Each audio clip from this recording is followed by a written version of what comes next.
হযরত আইয়ুব আলাইহিস সালাতু ওয়াস সালাম একজন নবী ছিলেন, নাম শুনেছি।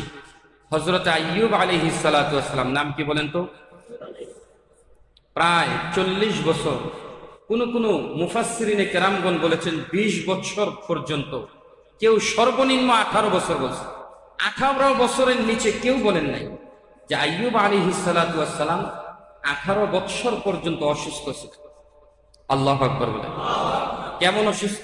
জ্বর, ডেঙ্গু, ম্যালেরিয়া ইত্যাদি এমন নয়। আইয়ুব আলাইহিস সালাতু ওয়াস সালামের শরীরে সর্বপ্রথম একটা ফোঁড়া হলো। ওই ফোঁড়া থেকে এমন হলো যেমন আমাদের শরীরে খোঁচ পাছরা হয়, একটা থেকে আরেকটা হতে থাকে। আইয়ুব আলাইহিস সালাতু ওয়াস সালামের শরীরে প্রথম একটা ফোঁড়া হয়েছে, বিষ ফোঁড়ার মতো। ওই ফোঁড়া থেকে আস্তে আস্তে পুরা শরীরের মধ্যে ফোঁড়া হয়েছে। আর ফোঁড়াগুলো এমন ছিল, প্রত্যেকটা ফোঁড়া পেকে গেলে যেরকম হয় টনটনা ফোঁড়া, আবার পাকার পরে এটাকে গাললে যেরকম হয় ঠিক সেরকম। প্রত্যেকটা ফোঁড়ার মুখ একবারে ফাটা ছিল, কোচগুলো ভিতরে পচে অবস্থা হয়েছিল। প্রত্যেকটা ফোঁড়ার ভিতরে কমপক্ষে হলো 50 থেকে 100টা করে পোকা হয়ে গিয়েছিল। আল্লাহু আকবার বলে। হযরত আইয়ুব আলাইহিস সালাতু ওয়াস সালাম 18 বছর পর্যন্ত অসুস্থ ছিলেন। অসুস্থ থাকার পর হযরত আইয়ুব আলাইহিস সালাতু ওয়াস সালামের সারা দেহের মধ্যে পোকা হয়েছে। সমাজের মানুষ আইয়ুবকে বয়কট করেছে। সমাজের মানুষ বললেন, আইয়ুব যদি আমাদের সমাজের মধ্যে থাকে তাহলে কেমন যেন আইয়ুবের বাড়ি থেকে একটা দুর্গন্ধ আসে। আইয়ুবের শরীরে যেই খুচপাচরা হয়েছে, ওই খুচপাচরার ভাইরাস আমাদের সন্তানদের হতে পারে, আমাদের নিজেদেরও হতে পারে। সুতরাং আইয়ুবকে আমাদের গ্রাম থেকে দূরে কোথাও ফেলে রেখে আসো। হযরতে আইয়ুব আলাইহিস সালাতু ওয়াস সালাম নবী কার? জোরে বলেন। কার নবী বলেন? আল্লাহ তাআলার কাছে আইয়ুব হাত তুললেন আর বললেন, আল্লাহ, এই যে অসুস্থতা দিয়েছো, এই যে এইভাবে আমার শরীরের মধ্যে পোকা হয়েছে, তুমি দেখতেছো গ্রামের মানুষ আমাকে গ্রাম থেকেও বের করে দিচ্ছে।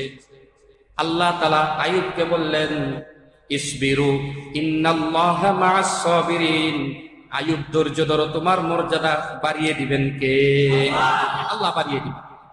আইয়ুব ধৈর্য ধরলেন, আল্লাহ যেটা বললেন এটাই। আইয়ুব আলাইহিস সালাতু ওয়াস সালামকে বের করে দেওয়া হলো, এক মরুভূমির মধ্যে রেখে আসছে। সব সন্তানাদি যারা আছে সবাই আইয়ুবকে ছেড়ে চলে গেছে। একজন শুধু ছিলেন, তিনি হচ্ছেন তার স্ত্রী, নাম হচ্ছে রহিমা। নাম কি বলেন? রহিমা। এই আইয়ুব আলাইহিস সালাতু ওয়াস সালামের স্ত্রী, তিনি শুধু বললেন যে আপনি যে নবী এটা আমি একমাত্র জানি। কারণ গভীর রাত্রে আপনি যখন আল্লাহর সাথে ফিসফিস করে কথা বলেন, আপনার মাথার উপর যে একটা নূর চমকায়, আপনার মাথা থেকে নিয়ে আকাশ পর্যন্ত একটা নূরের স্ফুলিঙ্গ আমি সুস্পষ্ট দেখতে পাই। সুবহানাল্লাহ। হযরত আইয়ুব আলাইহিস সালাতু ওয়াস সালামের সারা গায়ে পোকা, গায়ে পোকা হতে হতে ঠোঁটে পর্যন্ত পোকা হয়েছে, জিহ্বায় পোকা হবে, সকালবেলা ব্যথা শুরু। যেখানে ফোঁড়া হয় আগে ব্যথা শুরু হয়, তারপরে সেখানে ফোঁড়া হয়। আইয়ুব আলাইহিস সালাম অনুভব করলেন জিহ্বায় ব্যথা শুরু হয়েছে, অর্থাৎ এখন জিহ্বায়ও পোকা ধরবে, ফোঁড়া হয়ে যাবে।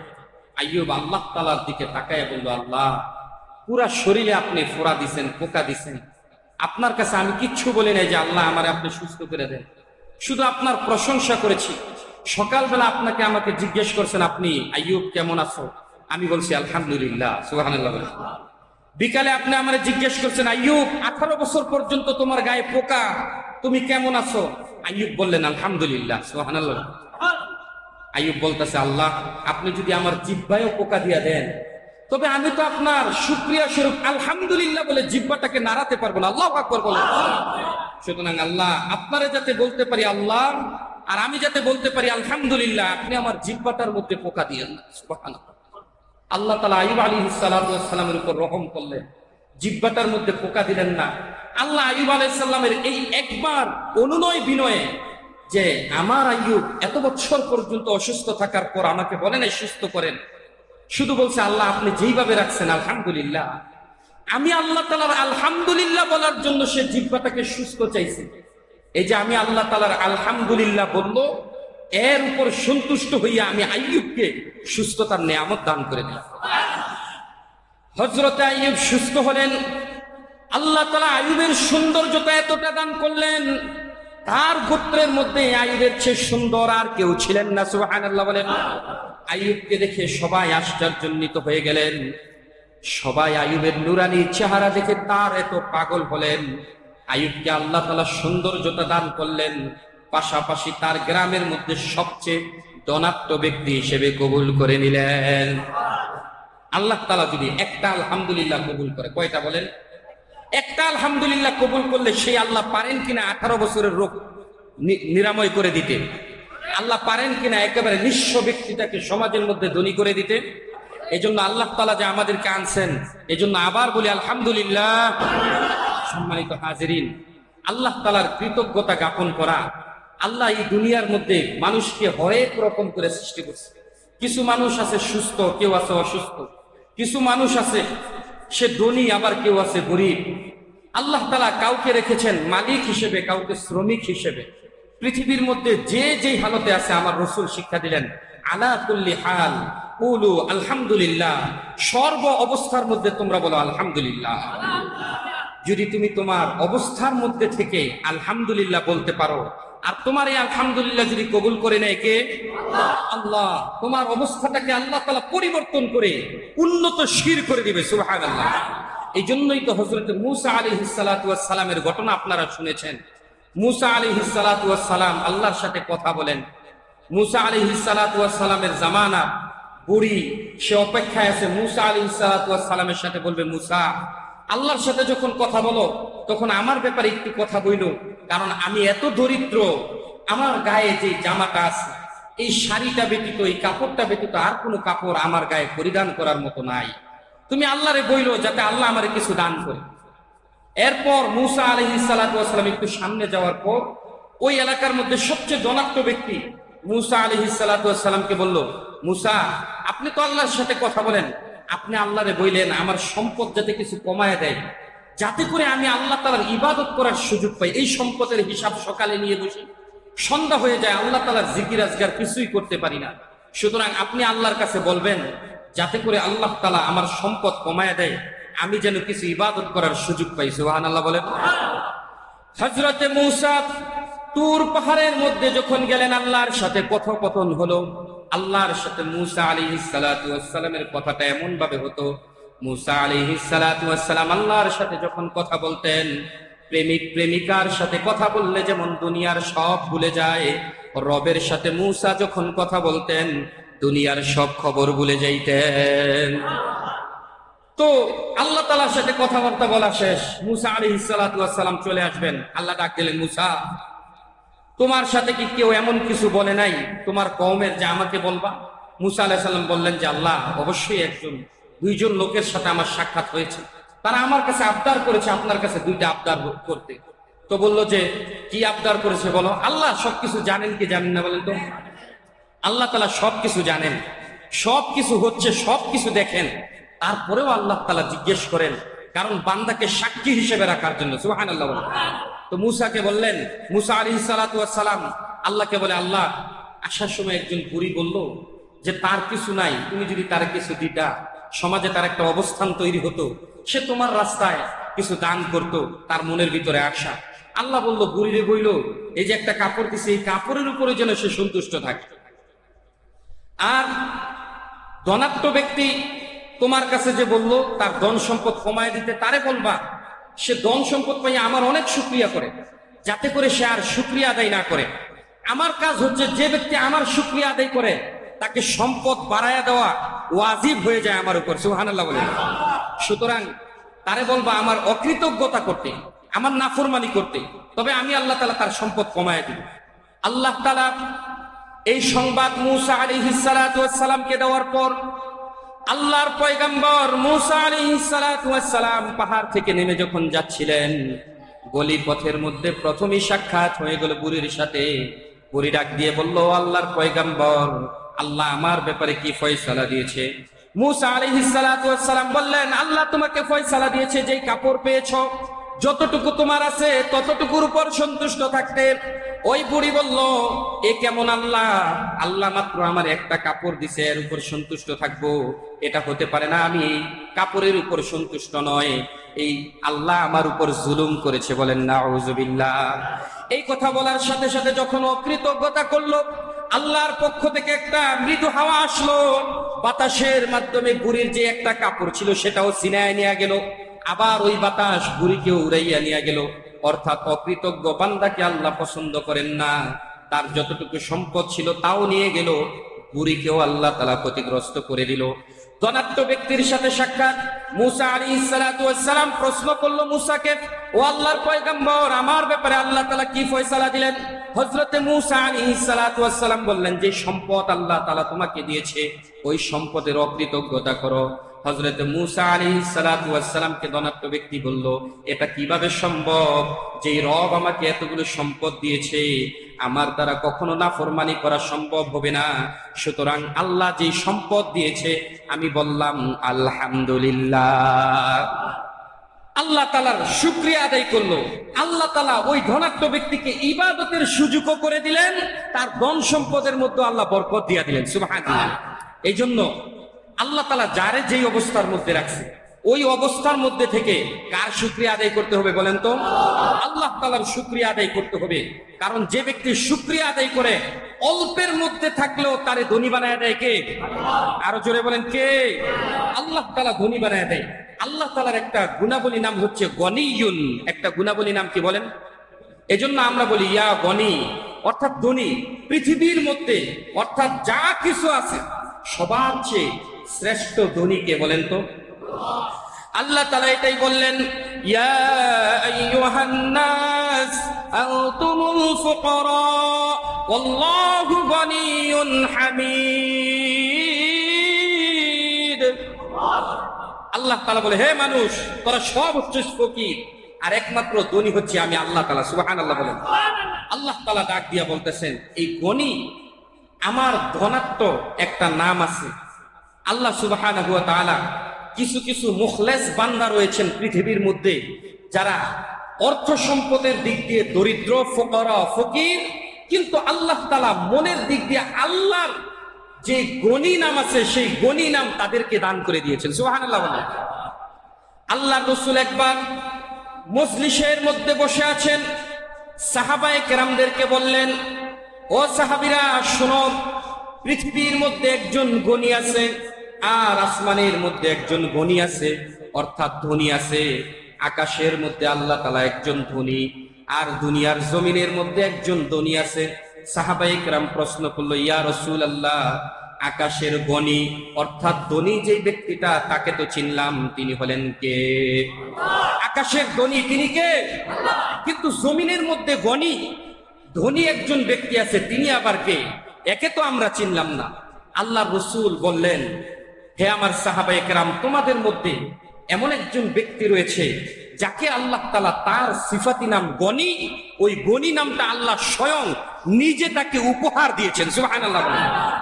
সাহাবায়ে কেরাম আশ্চর্যান্বিত হলেন, প্রশ্ন করলেন, ইয়া রাসূলুল্লাহ, ইয়া হাবিবাল্লাহ, সম্মানিত মুসল্লিয়া কেরাম, আমি গল্প বা কিচ্ছা কাহিনী বানোয়াট বলছি না। হাদিসের কিতাবটা খুললেই হাদিসের পরতের মধ্যে, কিতাবের মধ্যে যেই ধনী ব্যক্তিদের ঘটনাটা পড়বেন, এর মধ্যে সর্বপ্রথম যেই ব্যক্তির ঘটনাটা রয়েছে তাই আপনাদেরকে শোনাচ্ছি। আল্লাহর রাসূল বললেন, দুনিয়ার মধ্যে আল্লাহ একজনকে গনি বানাইছে, ধনী বানাইছে। ওই ব্যক্তিটা হলো আমার সাহাবী হযরতে উসমান গনি। সুবহানাল্লাহ বলেন। আল্লাহর রাসূল ঘটনা বর্ণনা করতেছেন যে আমি একবার মসজিদে নববীর মধ্যে বসে আছি, এর মধ্যেই হযরতে আলী উপস্থিত আছে। আল্লাহর পক্ষ থেকে একজন সাইলকারী ব্যক্তি আসলেন, অর্থাৎ একজন ভিক্ষুক আসলেন। কে আসলেন?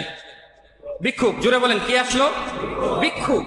একজন ভিক্ষুক এসে বলতেছে, ইয়া রাসূলুল্লাহ, ইয়া হাবিবাল্লাহ, কয়েকদিন যাবত না খেয়ে আছি, ঘরের ভিতরে আগুন জ্বলছে না, সুতরাং আপনি আমাকে কিছু দান করেন।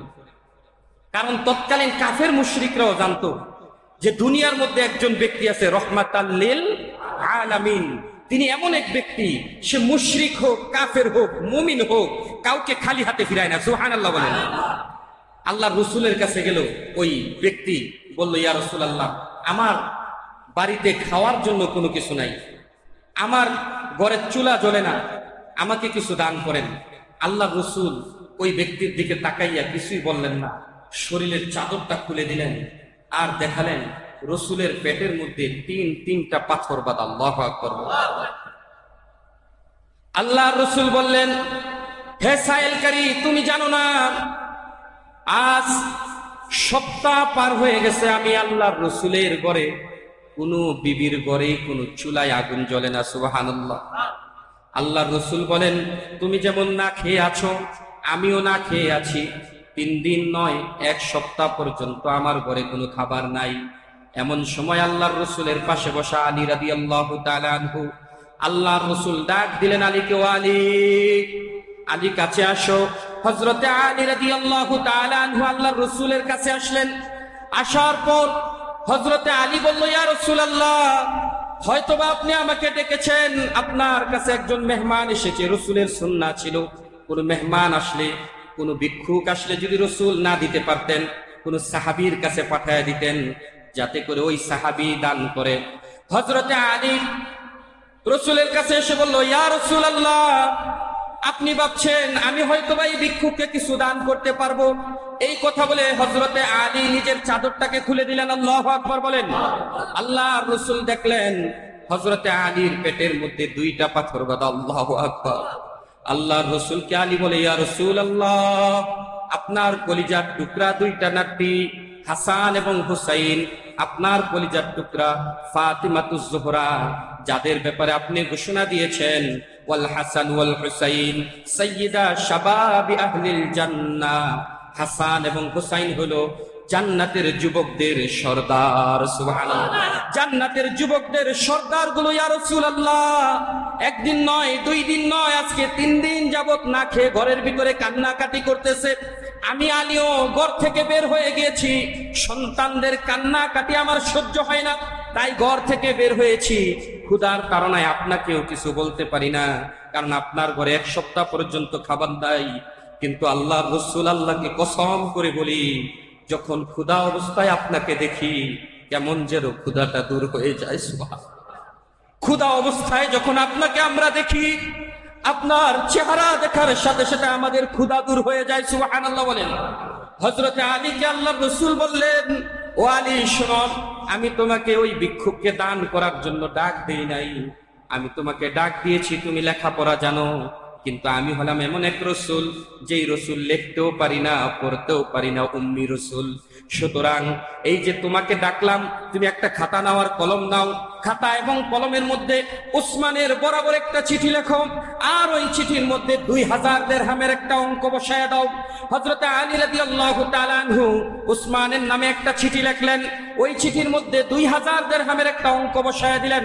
হযরতে আলীর চিঠির মধ্যে আল্লাহর রাসূলের আংটি মোবারক দিয়ে ছিল মেরে দেওয়া হলো মুহাম্মদ আল্লাহু রাসূল, অর্থাৎ আল্লাহর রাসূলের পক্ষ থেকে চিঠি, মুহাম্মদের পক্ষ থেকে চিঠি উসমানের বরাবর। হযরতে আলী রাদিয়াল্লাহু তাআলা আনহু থেকে চিঠি না নিয়ে আল্লাহর রাসূল পেঁচিয়ে ভিক্ষুককে দিয়ে দিলেন।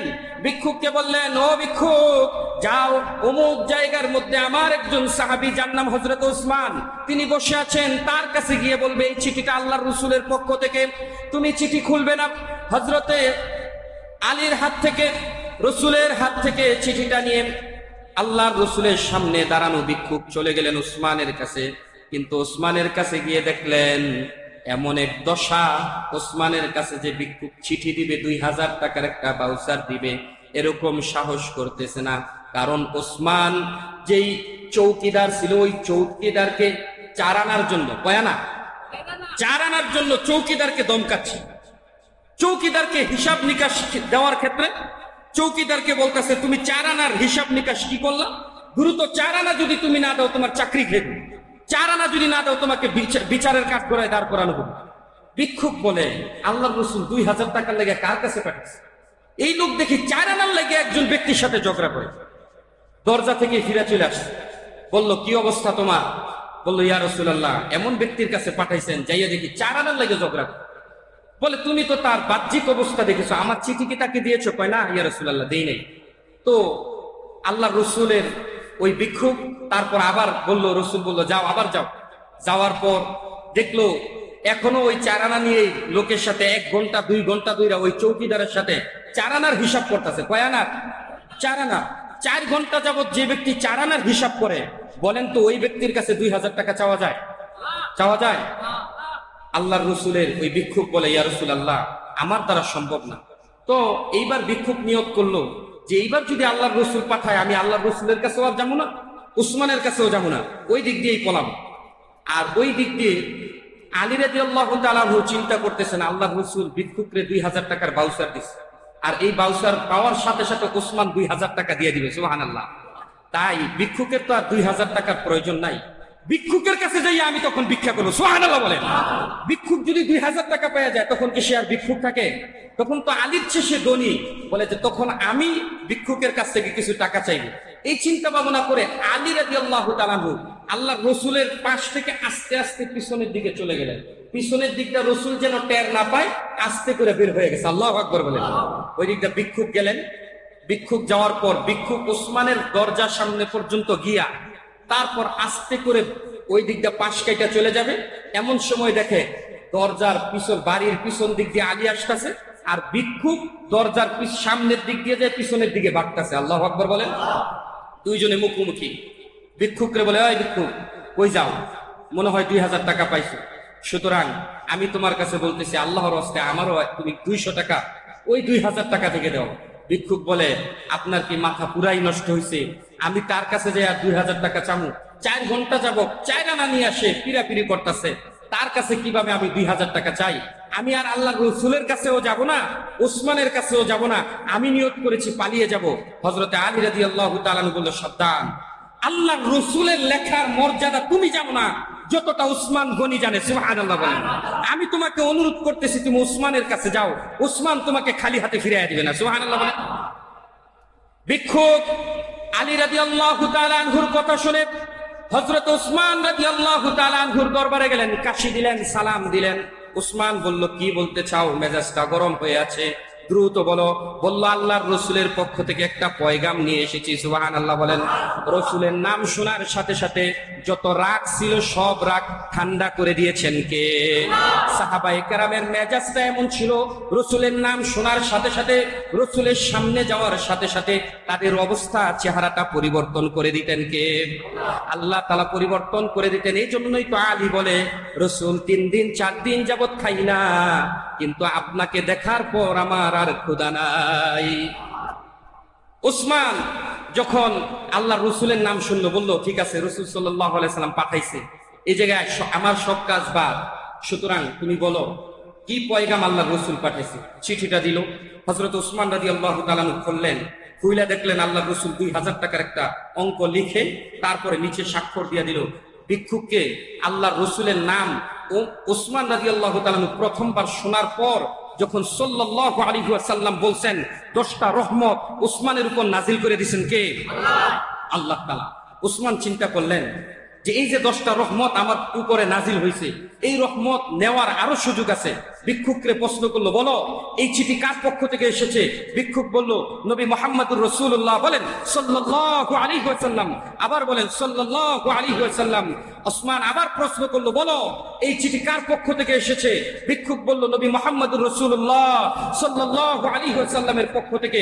হযরত উসমান রাদিয়াল্লাহু তাআলা আনহু এইভাবে বলাতে বলাতে 4 বার বলালেন। বলানোর পর 4 দোপনে 8000 দিরহাম একটা বস্তার মধ্যে নিয়ে মাথায় করে নিয়ে হযরত ওসমান রাদিয়াল্লাহু তাআলা আনহু আল্লাহর রাসূলের দরবারে এসে কদম মুবারকে ছুঁড়ে ফেললেন, সুবহানাল্লাহ। আল্লাহর রাসূল বললেন, ওসমান, তোমার কাছে চিঠি লিখলাম 2000 টাকা দেওয়ার জন্য, কিন্তু তুমি 2000 টাকা নয়, বিশাল এক বস্তা নিয়ে আমার সামনে এসেছো। বস্তার প্রয়োজন আমি রাসূলের নাই।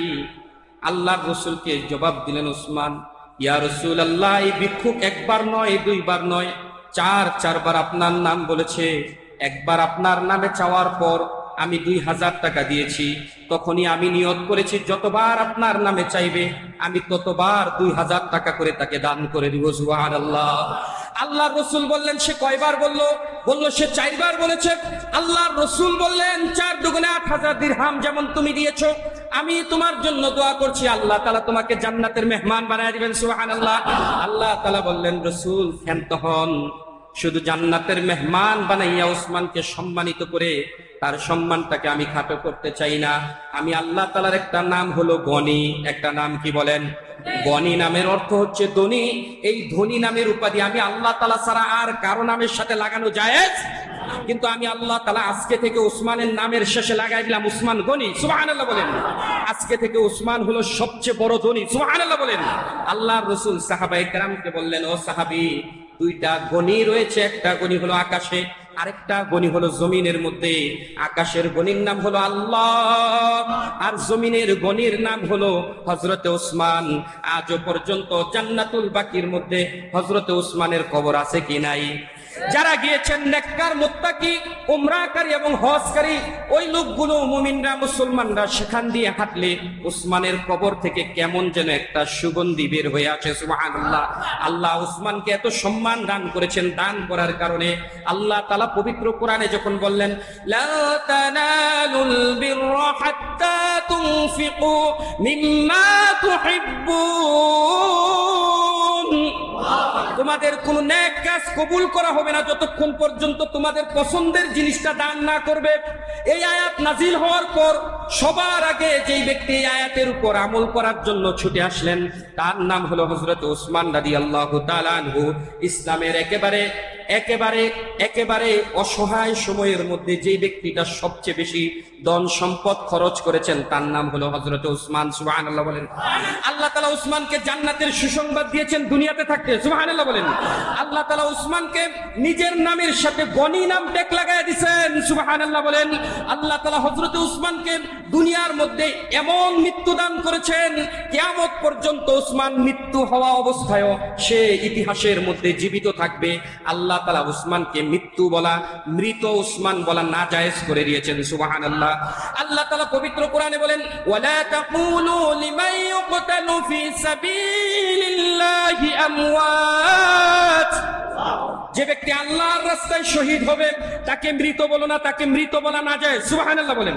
হযরত উসমান কোরআন তেলাওয়াত করতেছেন, এমন সময় শত্রুপক্ষ তাকে তীর মারলো, তারপর তার গলার মধ্যে তরবারি চালালো।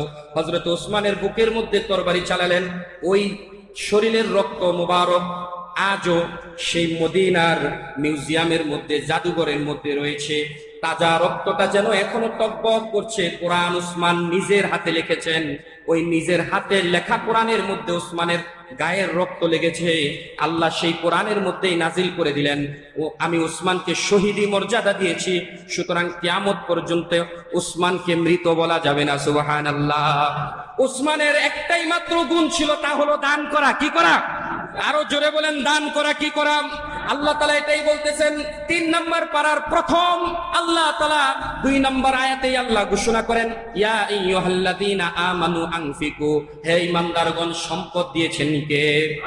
আরো জোরে বলেন, সম্পদ দিয়েছে কে? উসমানকে দিয়েছেন কে? আবু বকরকে দিয়েছেন কে? ওমরকে দিয়েছেন কে? আমাকে দিয়েছেন কে? আপনাকে দিয়েছেন কে? সম্পদ আল্লাহ দিয়া মাঝে মাঝে আল্লাহ পরীক্ষার জন্য বলে, বান্দা তোমার 1000 টাকা দিয়েছি, তার থেকে 500 টাকা দাও। যদি 500 টাকা দাও, দুনিয়াতে তোমার 500 টাকার মধ্যে বরকত দিয়া দিবেন কে? আবার আল্লাহর রাস্তায় যে 500 টাকা দিলা, সেইটার বিনিময়ে আল্লাহ তাআলা তোমাকে হাসরের ময়দানের মধ্যে সম্মানিত করে জান্নাত দিয়া দিবেন কে? এই জন্য আল্লাহ তাআলার দেওয়া সম্পদ থেকে কার রাস্তায় ব্যয় করব? জোরে বলি, আরো জোরে বলি, কার রাস্তায়? হযরত উসমান যদি দান করে গনি হতে পারে, মনের দিক দিয়ে যদি প্রশস্ত হতে পারে, আমরা উসমানের মতো হতে চাই কি চাই না? আল্লাহ তাআলার জান্নাত কি এখনো আছে কি নাই? সেই আল্লাহ তাআলা এখনো আছে কি নাই? তাহলে আল্লাহ তাআলা পারেন কি পারেন না আমাকে এবং আপনাকে ধনী হিসেবে কবুল করতে? আরো জোরে বলেন, পারেন কি পারেন না? হযরত উসমানের অবস্থাটা কেমন ছিল এত ধনী ব্যক্তি হওয়া সত্ত্বেও? আপনারা বলবেন, হুজুর কই আল্লাহ তো সম্পদ দেয় না, কিছু তো দেখি না, কই আমার জামা তো তেমন সুন্দর না, আমার তো 5 তলা বিল্ডিং নাই। হযরত উসমানের কোনো বিল্ডিং ছিল না। সুবহানাল্লাহ বলেন। হযরত উসমানের গায়ে মাত্র 2টা জামা ছিল। কয়টা? খলিফাতুল মুসলিমিন, তিনি অর্ধ জাহানের বাদশা। সেই সময় তার মাত্র 2টা জামা, একটা হলো পরনের লুঙ্গি আর একটা হলো গায়ে। তিনি হচ্ছেন পৃথিবীর মধ্যে আল্লাহ তাআলার দেওয়া উপাধি সবচেয়ে ধনী ব্যক্তি। সুবহানাল্লাহ বলেন। এই ধনী ব্যক্তির ধন দুনিয়ার মধ্যে ব্যয় করার জন্য নয়, এই ধনী ব্যক্তির ধন সে ধনী হয়েছে আল্লাহর রাস্তায় ব্যয় করার কারণে, ঠিক কিনা বলেন? এই জন্য আল্লাহর রাস্তায় ব্যয় করতে চাই তো আমরা। আল্লাহর রাস্তায় ব্যয় করার অনেক খাত আছে কি নাই? সম্মানিত হাজিরিন, আপনারা জানেন আমাদের মসজিদের দিকে তাকালেই মসজিদ কেমন কেমন যেন হাহাকার করে, আর আমাদেরকে বলতে থাকে আর কতদিন আমাকে এইভাবে রাখবে? আমাকে কি এখনো পরিপাটি করার সময় তোমার হয় নাই? এখনো কি আমাকে ঠিক করার সময় তোমার হয় নাই? মসজিদ যেন আমাদেরকে হাতছানি দিয়ে বলছে, ঠিক কিনা বলেন? মসজিদের যেদিকে তাকান, এই যে ফ্যানগুলোর দিকে তাকায় দেখেন তো, ফ্যানগুলো কি বলতেছে? কেমন যেন বলতেছে, ভাই আমাকে আরেকটু ঠিক করো, নয়তো মাথায় পড়বে। আপনি দেয়ালের দিকে তাকান, সিঁড়িগুলোর দিকে তাকান, আপনি একটু বের হয়ে আমাদের ছাদের দিকে তাকান। অপূর্ণাঙ্গ এক মসজিদ, পুরা মসজিদটা যদি পূর্ণাঙ্গ হয় আপনাদের কাছে কেমন লাগবে বলেন তো? ভালো না মন্দ? অনেকে এই ভালোটা অস্তে কইতাছেন। মসজিদটা পূর্ণাঙ্গ হোক, এটা আমরা চাই তো সবাই। আমাদের এই মসজিদের ফাউন্ডেশন অনুযায়ী আমরা চিন্তা ভাবনা করেছি মসজিদটাকে 4 তলা পর্যন্ত করব, তারপর মিনার দিয়ে আমরা সমাপ্ত করে দিব। এরপর যদি আমাদের পরবর্তী প্রজন্ম মনে করে এটাকে 5 তলা 6 তলা করার দরকার, ফাউন্ডেশন আছে পর্যাপ্ত পরিমাণ, তারা করে নেবে। আপনারা কি বলেন? এজন্য আমাদের মোটামুটি আলহামদুলিল্লাহ কার্যক্রম শুরু হয়ে গেছে যে আমাদের 4 তলার ছাদরা যেন স্বয়ংসম্পূর্ণ হয়। আপনারা কি চান কাজটা স্বয়ংসম্পূর্ণ হোক?